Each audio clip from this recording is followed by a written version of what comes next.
가을이 이제 성큼 이제 다가와서 그 단풍이 막 들 것 같습니다. 지난 주간에 우리 중학년에 준회원 영성 교육이 있어서 강원도에서 1박 2일 교육을 했습니다만은 아직 뭐 설악산 근처에는 단풍이 들지 않았어요. 아마 말 정도 되면 들지 않을까 생각이 되어지는데요.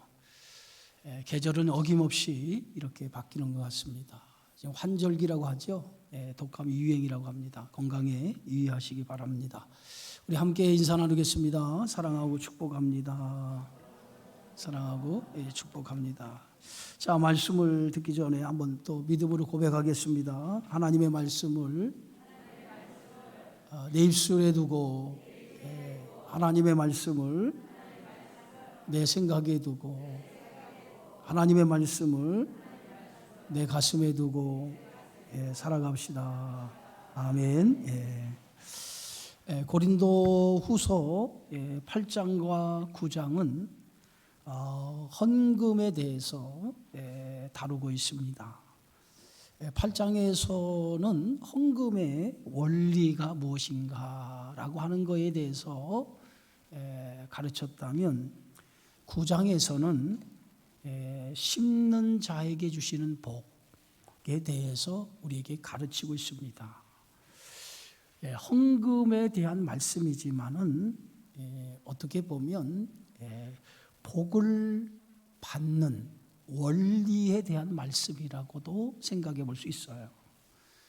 헌금은 복을 받는 원리라는 거죠. 그것에 대해서 사도 바울은 예루살렘 교회를 돕는 연보에 대한 말씀을 하면서 복을 받는 원리에 대해서 우리에게 가르치고 있습니다.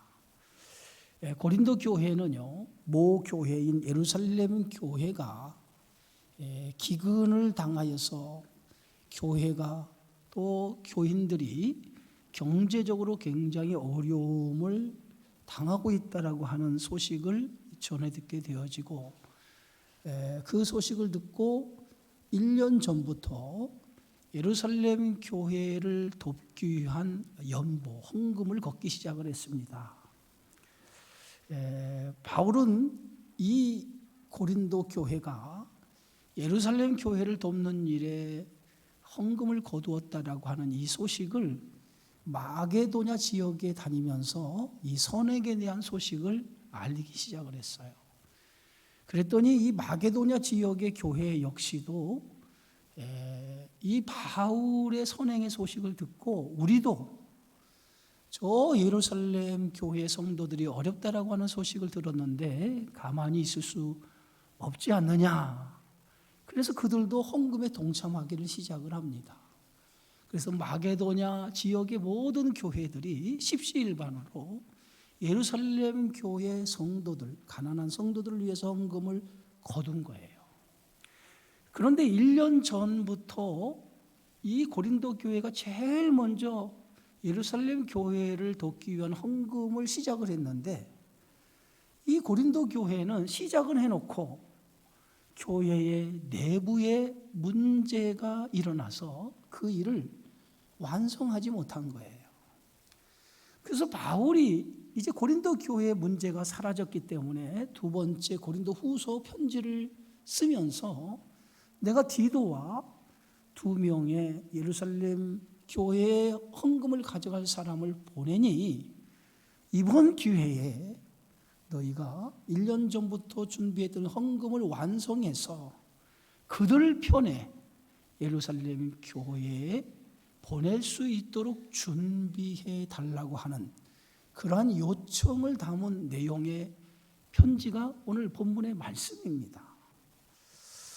어떻게 보면 바울은 단순히 예루살렘 교회를 돕는 연보에 대한 문제를 얘기하고 있지만은 이 연보, 헌금에 대한 문제를 통해서 오늘 헌금을 드리는 자의 자세뿐만 아니라 헌금을 드리는 원리, 그 원리를 통해서 우리가 하나님 앞에 어떤 복을 받게 되어지는가라고 하는 것을 아주 자세하게 우리에게 설명하고 있다고 하는 것이죠. 그래서 제일 먼저 바울은 헌금의 원리에 대해서 말씀하면서 첫 번째, 드리는 자는 어떤 마음으로 드려야 되느냐. 첫째는 헌금은 준비해서 드려야 된다라고 이렇게 가르치고 있어요. 오늘 성경 말씀 9장 5절에 보면 그러므로 내가 이 형제들로 먼저 너희에게 가서 너희가 전에 약속한 연보를 미리 준비하게 하도록 권면하는 것이 필요한 줄 생각하였노니 이렇게 준비하여야 참 연보답고 억지가 아니니라 라고 말합니다. 먼저 헌금을 드릴 때에 가장 중요한 정신 가운데 하나가 준비해서 드리라는 거예요. 그냥 드리는 것이 아니라 미리 준비를 해서 기도하면서 하나님 앞에 드릴 헌금을 준비해서 드리는 헌금이 이게 참 연보, 참 헌금이라는 거예요. 헌금은 단순히 우리가 하나님 앞에 물질을 드리는 것이라고 생각합니다. 그러나 단순히 물질을 드리는 것이 아니에요. 이 헌금 안에는 우리의 신앙의 고백이 그 안에 담겨져 있는 거예요.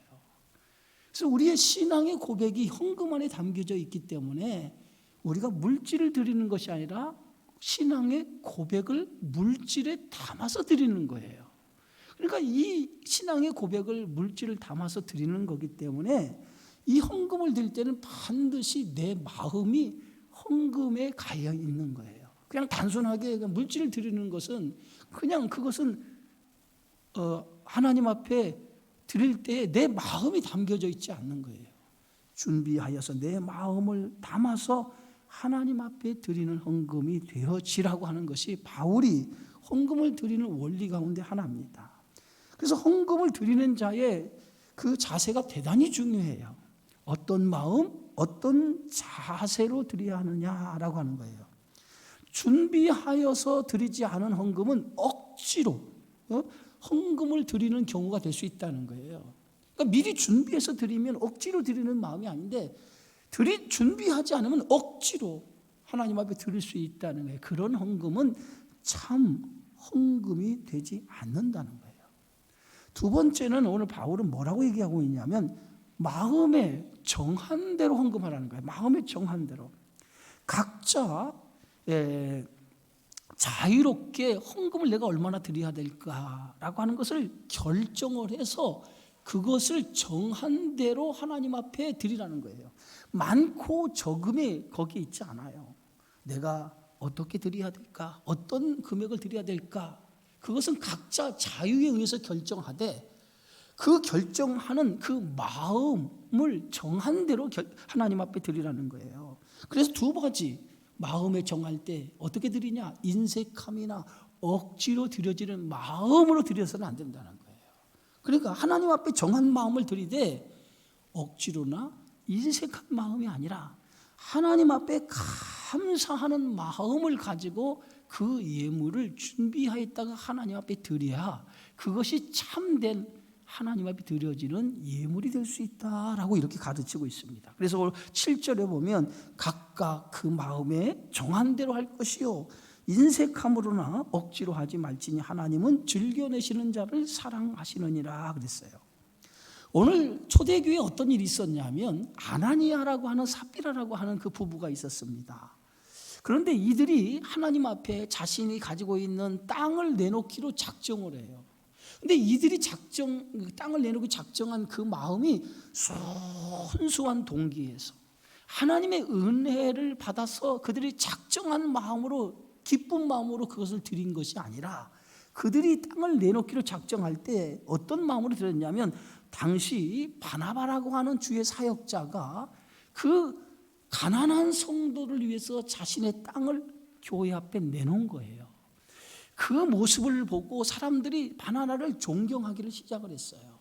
그랬더니 이 아나니아 삽비라 이 부부도 그 모습을 보고 우리도 사람들에게 존경을 받아야지라고 하는 마음에 순간의 감정에 의해서 그들도 땅을 내놓기로 작정을 했던 거예요.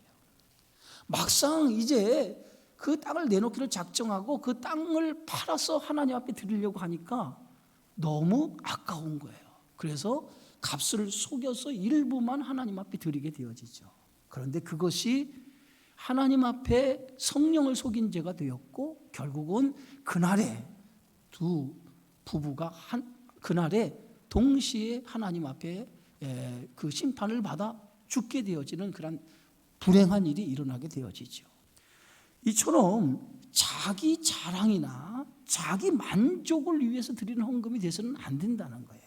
항상 우리가 헌금을 드릴 때는 하나님의 은혜에 대한 감사의 고백이 그 안에 담겨져 있는 거예요. 그런 은혜에 대한 감사의 고백이 담겨지는 것이 헌금이기 때문에 헌금을 드릴 때는 항상 정한 마음, 준비된 마음을 가지고 드려야 된다라고 오늘 바울은 오늘 고린도 교회 성도들에게 가르치고 있습니다. 두 번째, 헌금은 어떤 것이냐라고 바울이 이렇게 얘기합니다. 헌금은 심는 것이라고 얘기합니다. 심는 것. 헌금은 하나님 앞에 심는 것이라는 거예요. 여러분, 농부가 곡식을 심을 때 뭘 심지요? 씨를 심어요. 씨를 심을 때에 농부는 어떤 마음으로 씨를 심냐면 많은 결실로 이 씨가 자라서 열매를 맺을 것을 기대하면서 씨를 심는 거예요. 마찬가지로 하나님 앞에 드리는 이 헌금을 바울은 하나님 앞에 심는 씨와 같은 생각을 가지고 하나님 앞에 드리라고 이렇게 가르치고 있어요. 여러분, 심은 것은 반드시 열매를 맺어서 돌아오게 되어져 있어요. 그러나 심지 않으면 열매를 거둘 수가 없는 거죠. 그래서 바울은 첫 번째, 하나님 앞에 심어야 그 심은 것이 열매로 거둘 수 있다는 것을 가르치고 있어요. 여러분, 보릿고개라고 하는 말 들어봤나요? 가을 양식이 다 이제 떨어지면 가을에 추수한 양식을 가지고 이제 봄까지 이제 먹는데, 양식이 다 떨어져서 춘분기가 되면 4월 정도가 되면 가난한 가정은 먹을 양식이 다 떨어져 버려요. 그럼 먹을 양식이 다 떨어지면 그때부터 어려운 보릿고개가 시작되는 거예요. 그런데 그때에 남아있는 것이 뭐냐면 그 가난한 집에는 종자씨만 남아있어요. 종자씨. 봄에 씨를 심어야 할 종자씨만 남아있는 거예요. 근데 가난해서 먹을 것이 없다고 해서 그 종자씨를 먹어버리면 심을 것이 없어요. 그러면 그 가을에 거둘 것이 하나도 없는 거예요. 헌금은 뭐냐? 오늘 바울이 가르치는 그런 의미는 이 헌금이라고 하는 것은 종자씨와 같다는 거예요. 하나님 앞에 심는 종자씨, 그게 헌금이라는 거예요. 그런데 우리 성도들 가운데 이 복을 심어야 복을 거두게 되어지는데, 하나님 앞에 이 심는 이 종자씨까지 먹는 사람이 있다는 거예요. 그게 뭡니까? 그게 11조죠. 우리는 11조 하면 단순히 10것 중에 하나라고 얘기하는 사람이 있어요. 하나라고 생각합니다. 그러나 11조는 10것 중에 하나가 아니에요. 우리에게 하나님께서 복을 주기 위해서 주신 종자씨가 11조인 거예요. 하나님 물질이 없어서 우리에게 11조를 드리라고 말씀하는 것이 아닙니다. 하나님은 만물의 주인이에요. 모든 것의 주인이에요. 그래서 학개서 2장 8절에 보면 은도 내 것이요 금도 내 것이다 라고 말했습니다. 그래서 하나님은 만물의 주인이기 때문에 하나님께서 우리에게 복을 주시기 위해서 우리에게 먼저 심으라고 말씀하시는 거예요. 그 하나님 앞에 심어야만이 하나님께서 그 심는 것에 대한 열매를 주시겠다라고 약속한 거예요. 그래서 오늘 본문의 말씀 6절에 보면 이렇게 써 있어요. 이것이 곧 적게 심는 자는 적게 거두고 많이 심는 자는 많이 거두니라. 그런데 여기서 보면 여러분 자세히 성경을 보면 성경에 이 많이 심는 자, 많이 거둔다라고 하는 말 앞에 조그만 숫자가 하나 써 있어요. 번호가 써 있어요. 어떤 번호가 써 있냐면 여러분들 보면 3자, 여기 보면 3자라고 하는 번호가 써 있어요. 여러분 성경에 보면 성경에 다 써 있어요. 그러면 그 3자라고 하는 번호에 밑에 풋노트에 따라가면 그것을 뭐라고 써 있냐면 심는다라고 하는 말은 곧 무슨 말과 동일하다고 오늘 성경은 쓰여지고 있습니까? 복이라고 하는 단어와 동일한 단어라는 거예요. 헬라어에 보면 이 심는다라고 하는 단어와 복이라고 하는 단어는 동일한 단어라는 거예요. 다시 말해서 여기서 적게 심고 많이 심고 예? 이 모든 심는다라고 하는 이 단어가 갖는 뜻이 뭐냐면 복을 심는 것이라는 거예요. 복을 심는다는 거예요. 예? 그래서 하나님 앞에 우리가 심는 것은 뭘 심어요? 단순히 물질을 심는 것이 아니라 복을 하나님 앞에 심는 것이라는 거예요. 근데 복을 심는데 인색하거나 억지로 복을 심는 사람은 없을 겁니다. 기쁜 마음으로, 즐거운 마음으로 복을 심을 거예요. 바로 하나님 앞에 드려지는 헌금도 그런 마음으로, 내가 복을 심는다라고 하는 마음으로, 그런 마음으로 헌금을 드려야 된다는 거예요. 그럴 때 그것이 열매로 맺혀진다는 거예요. 세 번째, 오늘 바울은 헌금의 원리에 대해서 말하면서 심으면 반드시 열매를 맺는다는 거예요. 그래서 오늘 9장 6절에 보면 이것이 곧 적게 심는 자는 적게 거두고 많이 심는 자는 많이 거둔다는 말이로다 그랬어요. 하나님 나라의 법칙은요, 심은 만큼 거두는 게 되어 있어요. 적게 심으면 적게 거두고 많이 심으면 많이 거둬요. 이게 자연의 법칙과 같은 거예요. 심은 대로 거두게 되어져요. 그래서 심은 것은 반드시 거두게 되어지는데 성경에서 보면 심는 법칙에 대해서 가장 잘 보여주고 있는 그 대표적인 예가 야곱이라고 하는 사람이에요. 야곱은요, 형 예서와 아버지 이삭을 속여요. 속인 대가로 형 예서가 받을 그 장자의 축복을 가로채죠. 그래서 그것 때문에 형 예서의 눈을 피해 외삼촌 라반의 집으로 도망을 치게 되어져요. 그래서 그곳에 20년을 살게 되어지는데, 야곱의 인생에서 아버지를 속이고 형을 속인 대가로 그의 인생에 두 번 큰 속임을 당하는 경우가 있습니다. 그가 심은 대로 그대로 거두는 결과가 그의 인생 속에 나타나요. 첫 번째는 언제 나타나냐면, 외삼촌 라반의 집에 머물러 살 때에 이 야곱이 자신의 눈에 들어온 한 여인이 있었어요. 그게 누구냐면 외삼촌의 둘째 딸 라헬이라고 하는 여인이 자신의 눈에 들어왔어요. 그래서 이 야곱이 얼마나 그 여인을 사랑했던지 오늘 외삼촌에게 라헬을 나의 아내로 달라고 요구를 합니다. 그랬더니 외삼촌이 뭐라고 얘기하냐면, 마침 외삼촌 집에서 일을 하는데 그냥 일할 수 없어. 너에게 일한 값을 지불해야 되는데 내가 라헬을 달라고 하느니 7년 동안 일하면 내가 라헬을 내 아내로 주겠다라고 외삼촌이 약속을 해요. 그래서 이 야곱이 그 아내, 사랑하는 여인 라헬을 얻기 위해서 7년 동안 열심히 그 외삼촌의 집에서 일을 합니다. 그래서 그 일한 대가로 7년이 지났어요. 이제 7년이 지나니까 약속한 대로 라헬을 자기 아내로 맞을 때가 된 거예요. 그래서 외삼촌에게 찾아가서 이제 7년이 지났으니 내가 외삼촌이 약속한 이 둘째 딸 라헬을 나의 아내로 주십시오라고 요청을 해요. 요구를 합니다. 그랬더니 이 외삼촌이 좋다, 약속한 대로 라헬을 주겠다고 약속을 하고 그날 밤에 합방을 합니다. 합방을 하고 아침에 딱 눈을 뜨고 일어나 보니까 라헬이 아니었어요. 첫째 딸 레아였어요. 야곱이 깜짝 놀라서 외삼촌에게 속임을 당한 거예요. 외삼촌에게 속임을 당한 거예요. 깜짝 놀라서 외삼촌 찾아가서 어떻게 외삼촌이 나의 약속한 대로 약속을 지키지 아니하고 이럴 수 있습니까? 라고 따집니다. 그랬더니 외삼촌이 그렇게 얘기를 해요. 이 지방에서는 둘째 딸이 첫째 딸보다 먼저 시집가는 법이 없다는 거예요. 그러니까 네가 다시 라헬을 위해서 7년을 더 일하면 둘째 딸 라헬을 주겠다는 거예요. 그래서 할 수 없이 야곱이 7년 동안 자신의 사랑하는 라헬을 얻기 위해서 일하게 되어지죠. 그래서 무려 14년을 라헬을 얻기 위해서 14년 동안 일하게 되어져요. 그래서 첫 번째 외삼촌에게 속임을 당해요. 두 번째는 언제 야곱이 속임을 당하냐면 이제 야곱의 인생 말년이에요. 형들과 요셉, 막내 동생, 막내 아들 요셉이, 이제 11번째 아들 요셉이 들에 나가서 양떼를 이렇게 기르고 있는데 형들이 요셉을 시기게 하는 거예요.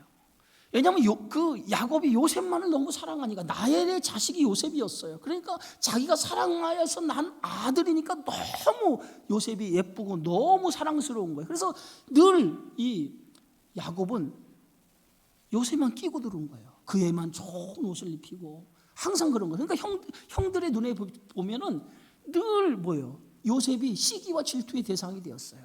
근데 요셉이랑 함께 들에 나가서 양떼를 돌보는데 형들의 마음속에 어떤 마음이 들었냐면 이 요셉을 죽이면 그 사랑이 우리에게 돌아오지 않느냐, 그런 생각을 가진 거예요. 그래서 웅덩이를 파고 요셉을 땅에 묻어 죽이려고 했어요.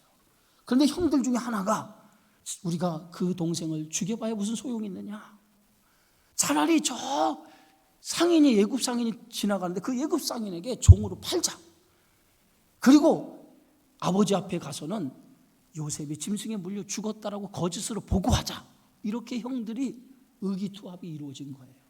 그래서 죽이려고 하다가 요셉을 예굽 상인에다가 돈을 받고 팔아버린 거예요. 그리고 아버지 앞에 돌아가서는 염소를 잡아 그 요셉의 옷에 피를 붙여가지고 아버지 앞에 간 거예요. 아버지, 요셉이 짐승에 물려서 죽었습니다. 짐승에게 물려가서 죽게 되어졌다는. 그래서 요셉의 옷만 가져다가 아버지 앞에 갖다 준 거예요. 아버지는 그것을 보고 깜짝 놀라고 며칠 동안 잠을 자지 못하고 슬피 울게 되어지죠. 사랑하는 자식의 아들들에게 속임을 받게 되어진 거예요. 자신이 아버지를 속이고 형을 속인 대가가 인생에서 2번이나 이렇게 엄청난 그런 예삼촌으로부터 또 아들들로부터 이렇게 속임을 당하게 되어지는 그러한 결과를 그의 인생에서 나타나게 되었죠. 이 모든 일이 무엇 때문에 그렇습니까? 자기가 심은 대로 그대로 거두게 되어진 거예요. 무엇을 심느냐가 대단히 중요한 거예요, 여러분. 심은 대로 거두게 되어져 있어요. 그래서 오늘 갈라디아 6장 7절에 보면 스스로 속이지 말라. 하나님은 업신여김을 받지 아니하시나니 사람이 무엇으로 심든지 그대로 거두리라. 예? 심은 대로 거두게 되어져 있어요. 그래서 하나님 앞에 무엇을 심으냐, 그 심은 것이 그대로 우리에게 거두게 되어져 있는 것을 여러분 믿으시기 바랍니다. 하나님은요, 심으면 반드시 그 심은 것이 때가 되면 거두게 되어져 있어요. 적절한 때에, 우리가 심으면 적절한 때에 그것을 거두게 하셔요. 예? 내 때가 아니더라도, 하나님 앞에 심었으면 내 때가 아니라도 적절한 때에, 우리 자녀의 때에도 그것을 거두게 하신다라고 하는 것을 여러분 믿으시기 바랍니다. 동기들을 만나면요, 항상 하는 말이 저한테 어떤 말을 하냐면, 최 목사는 목회를 하는데 사모님 때문에 목회를 하는 거야, 이런 얘기를 해요. 늘 만나면 그런 얘기하면, 목회는 제가 하는데 우리 집사람 때문에 목회를 한다는 그런 얘기 들으면 기분 좋을 리 없잖아요. 늘 하는 얘기가 목회는, 최 목사는 목회 사모님 때문에 하는 거야, 이런 얘기를 해요. 사모님 덕분에 목회가 된다는 거야. 그 말을 늘 들을 때 저는 어떤 생각을 했냐면, 무슨 목회를 내가 하는 거지 우리 집사람 때문에 하는 거야? 무슨 말을 그렇게 해? 이런 생각을 합니다. 그런데 그 말에 일리가 있어요. 저는 예수 믿는 집안이 아니에요. 아버님도 저희 어머님도 예수를 믿지 않았어요. 제가 처음 예수를 믿은 거예요. 고등학교 때 처음 예수를 믿은 거예요. 그리고 나서 제가 목사가 된 거예요. 그런데 우리 집사람은 아버님이 목사님입니다. 평생 목회를 하시다가 40일 금식 기도 후에 하나님의 부름을 받고 돌아가셨어요. 살아생전에 얼마나 많은 것을 심었겠습니까? 특별히 자녀를 위해서 얼마나 많이 기도했겠어요. 예? 그 많은 것을 심고 자녀를 위해서 기도한 그 기도의 열매를 제가 따먹고 있다는 거예요. 동기들 얘기는 그렇게 얘기하고 있어요. 여러분, 제가 가만히 생각해 보면 그것이 맞는 것 같아요. 여러분, 제가 이렇게 우리 성도들의 가정을 이렇게 몇 가정 이렇게 보면 그 가정들 가운데, 야, 기도의 힘이 저렇게 무서운가, 그런 생각 들 때가 있어요. 아무것도 없는데 기도를 통해서 그 자녀들의 삶이 열려지는 거 보면 이게 그냥 거저된 것이 아니구나. 기도가 쌓여서 그 기도의 열매를 자녀들이 따먹는구나. 그것을 제가 깊이 느끼게 되어져요. 그러니까 무엇을 심느냐가 대단히 중요한데, 여러분, 심으면 반드시 그 심은 열매가 누구에게 나타나게 됐냐? 심은 대로 그 열매를 먹게 되어져 있다는 거예요. 하나님 앞에 심는 일은요, 공짜가 없어요. 최소한의 것이 보장이 돼요. 그 최소한이 몇 배인지 아십니까? 30배예요, 30배. 30배, 최소가 30배. 여러분, 은행에다 1억을 넣어보세요. 30배면 얼마 주는 겁니까? 얼마 줘요? 1억을 넣었어요, 은행에서. 찾을 때 30배를, 정기적금을 넣었더니 찾을 때 30배를 준다고 생각해 보세요. 그럼 얼마예요? 1억 넣고 30배면 30억이지 뭘 그 계산이 복잡합니까? 그러면 1억 넣어가지고 30배 주는 은행 봤어요? 없어요. 겨우 1억 넣어봤자, 요새는 금리가 좀 올라가니까 뭐 좀 나아지게, 옛날에 1억 넣어봤자요 얼마 되지도 않아요. 그런데 하나님 앞에 심는 것은요 최소가 30배예요. 이삭이 흉년이 들어 블레셋으로 내려가서 그 땅에 농사를 짓습니다. 그런데 그의 100배의 결실을 맺었다고 그랬어요. 흉년이 들어가지고 블레셋 땅인 그랄에 내려가서 농사를 짓는데 하나님께서 그의 100배 결실을 얻도록 했다는 거예요. 그런데 성경에서 보면 이삭이 이렇게 100배의 결실을 얻은 이유를 이렇게 설명하고 있어요. 오늘 창세기 26장에 보면 이삭이 그 땅에서 농사하여 그 해에 100배나 얻었고 여호와께서 복을 주심으로 그 사람이 창대하고 왕성하여 마침내 거부가 되어 양과 소가 떼를 이루고 종이 심이 많음으로 블레셋 사람이 그를 시기했다 그랬어요. 누가 복을 준 거예요? 오늘 성경에 분명히 기록하고 있어요. 하나님 여호와께서 복을 주심으로 그랬어요. 이삭이 100배나 결실을 얻게 되어진 것은요 하나님 주신 복이라는 거예요. 하나님이 복을 주셔서 그 창대하고 왕성이 마침내 거부가 되었다는 거예요. 그것뿐만이 아닙니다. 이삭이 가는 곳마다 우물을 파기만 하면 물이 나왔어요. 이삭이 이렇게 복을 받은 것은 왜 그런지 아십니까? 하나님 앞에 심었기 때문에 그가 복을 받은 거예요. 자기 아버지 아브라함이 하나님 앞에 번제로 이삭을 드리려고 할 때에 이삭이 아무 거절도 하지 않냐고 아버지 아브라함의 말에 순종해서 번제가 된 거예요. 이런 순종이 있었기 때문에 이삭의 삶에 하나님께서 복을 주신 거예요. 하나님께서 우리에게 복을 주실 때에 우리가 심으면 그 복으로 나타난다는 거예요. 그래서 하나님 말씀에 순종하시기를 주의 이름으로 축원합니다. 하나님이 우리에게 물질을 주시는 이유가 있는데 그 이유는 어떤 이유가 있느냐? 오늘 성경의 말씀에 보면 9장 13절의 말미에 이렇게 기록하고 있어요. 이 증거를 삼아 너희가 그리스도의 복음을 진실히 믿고 복종하는 것과 그들과 모든 사람을 섬기는 너희의 후한 연보로 말미암아 하나님께 영광을 돌리고 그랬어요. 결국은 하나님 물질을 주시는 이유는 하나님께 영광을 돌리라는 거예요. 물질을 어떻게 사용하느냐는 대단히 중요합니다.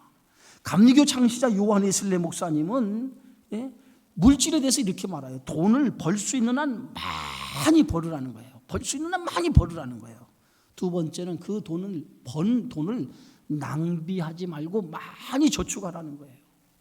세 번째가 대단히 중요해요. 세 번째는 뭐냐? 그 돈을 선한 일에 사용하라는 거예요. 선한 일에 사용하라는 거예요. 물질을 버는 것도 중요하지만 쓰는 것 더 중요하잖아요. 우리가 하나님 앞에 영광을 드리는 방법이 여러 가지가 있어요. 그 중에 하나가 물질을 통해 하나님 앞에 영광을 돌리는 방법도 있다는 거예요. 우리 몸은 우리 것이 아닙니다. 하나님의 것이에요. 하나님이 값을 지불하고 우리를 사신 거예요. 그래서 고린도전서 6장 20절에 보면 값으로 산 것이 되었으니 그런지 너희 몸으로 하나님께 영광을 돌리라. 값으로 우리를 하나님이 사신 거예요. 그렇다고 하면 내가 가진 모든 것은 다 누구 겁니까? 하나님 것이에요. 그래서 우리가 가진 모든 것으로 몸과 마음과 우리가 가진 모든 재물로 하나님 앞에 영광을 돌리며 살아야 된다라고 이렇게 가르치고 있습니다. 그래서 고린도전서 10장 31절에 보면 그런즉 너희가 먹든지 마시든지 무엇을 하든지 다 하나님의 영광을 위해서 살라고 우리에게 가르치고 있어요. 예루살렘 교회를 위한 연보 역시 하나님의 영광을 돌리는 일이었어요. 성도는 지금 예루살렘 교회를 위해서 헌금을 드렸어요. 그러면 그 헌금을 거둔 것을 가지고 어디로 갖고 갑니까? 예루살렘 교회에다가 전달해줘요. 그럼 예루살렘 교회가 그 헌금을 받아가지고 가난한 성도들에게 나누어줘요. 그러면 가난한 성도는 그 헌금을 받아서 어떻게 생각하겠습니까? 야, 하나님의 은혜로 이렇게 감사한 일이 생기는구나. 하나님 영광을 돌립니다 라고 이렇게 그 예루살렘 교인들이 영광을 돌릴 거 아니에요. 다른 성도들이 헌금을 거둘 때 하나님 은혜에 감사해서 영광을 돌렸고, 그것을 받은 예루살렘 교인들도 그것을 받아서 감사함으로 하나님 앞에 영광을 돌렸단 말이에요. 그러면 누구야 영광을 받으신 거예요? 마지막은 하나님이 영광을 받으신 제물이라는 거예요. 그래서 고린도 교인들이 예루살렘 교회를 위해서 연보를 거둬가지고 그들을 섬기는 것은 봉사하는 일이라는 거예요. 하나님 앞에 섬기는 일이고 그것이 곧 예배를 드리는 일과 동일한 행위였다라고 오늘 바울은 말하고 있습니다. 하나님께서 우리에게 은혜를 넘치게 주신 것은 어떤 목적에서 주셨습니까? 착한 일을 하라고 주셨다는 거예요. 그것이 오늘 고린도후서 9장 8절입니다. 하나님이 능히 모든 은혜를 너희에게 넘치게 하시나니 이는 너희로 모든 일에 항상 모든 것이 넉넉하여 모든 착한 일을 넘치게 하게 하려 하심이라. 우리에게 하나님이 주신 것은 착한 일을 많이 하기 위해서 하나님이 은혜를 주시고, 은혜도 하나의 물질도 하나의 은사예요. 은혜예요. 하나님이 이렇게 많은 물질을 주신 것도 나누고 착한 일을 하기 위해서 우리에게 주셨다는 거예요. 은혜는요, 나누면 배가 돼요. 나누면 배가 돼요. 물이 고이면 썩는 것처럼 하나님께 받은 은혜를 나누면 배가 되지만 그 은혜를 나누지 않으면 나만 그 은혜를 받고 마는 거예요. 받기만 하면 복을 받지 못합니다. 받은 것을 흘려 보낼 줄 알아야 돼요. 여러분이 받았으면, 하나님 앞에 받은 것이 많으면 그 받은 것을 흘려 보낼 줄 알아야 돼요. 자꾸 그 받은 것을 흘려 보내지 아니하고 내 것이라고 훔쳐 싸면 안 돼요. 자꾸 받은 것을 감사함으로 그 은혜를 흘러 보내야 돼요. 그런 성도가 복을 받는 거예요. 이스라엘 땅에 가면요, 큰 호수가 있죠. 그 갈릴리 호수, 이걸 일명 게네사렛 호수라고 하고요, 디베라 바다라고 해요. 얼마나 호수가 크면 성경의 명칭에 갈릴리 바다, 게네사렛 호수, 디베라 바다 이렇게 성경이 표현하고 있어요. 근데 실제는 이 게네사렛, 이 갈릴리 호수는, 갈릴리는 바다가 아니라 호수입니다. 게네사렛 호수예요. 어마어마한 큰 호수인데 너무 크기 때문에 바다처럼 사람들이 생각을 해서 바다라고 불러지죠. 그런데 이 게네사렛 호수는 저 북쪽에 있는데, 그 북쪽 끝에 뭐가 있냐면 헐몬산이라고 하는 산이 있어요. 그 헐몬산의 그 꼭대기에 만년설이 있어요. 그 만년설이 녹아서 그 물이 흘러서 어디로 유입이 되냐면 이 게네사렛 호수에 유입이 됩니다. 그래서 늘 그 만년선이 흘러와서 그 게네사렛 호수를 늘 흘러서 채워져요. 그러다 보니까 이 게네사렛 호수에는요, 늘 많은 물고기가 생명을 이어가는 거예요. 근데 그 물이, 게네사렛 호수의 물이 흘러서 어디로 내려가냐면 그 밑에 보면 요단강으로 내려가요. 요단강으로 내려가서 요단강에서 그 물이 어디로 흘러가냐면 사해 바다로 흘러갑니다. 사해 바다도 역시 이게 호수예요, 호수. 근데 우리가 바다라고 얘기하지만은 이 사해 바다로 흘러갑니다.